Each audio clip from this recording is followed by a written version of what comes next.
सी आपका तन शमशान तक पहुंचे उससे पहले आपका मन भगवान तक पहुंच जाना चाहिए। नाम गुरु जी का मत लिया करो। कुछ लोग कहने लगे मुझको टोक कर, नाम गुरु जी का मत लिया करो। कुछ लोग कहने लगे मुझको टोक कर।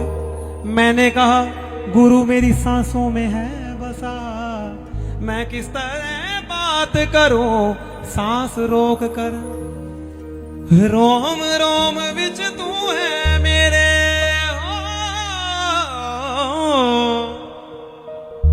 मैं ते हुण बस तेरी तेरी।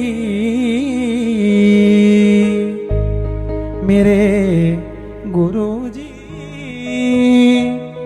कदे ना छड्यो बा मेरी। मेरे साईं जी कदे ना छड्यो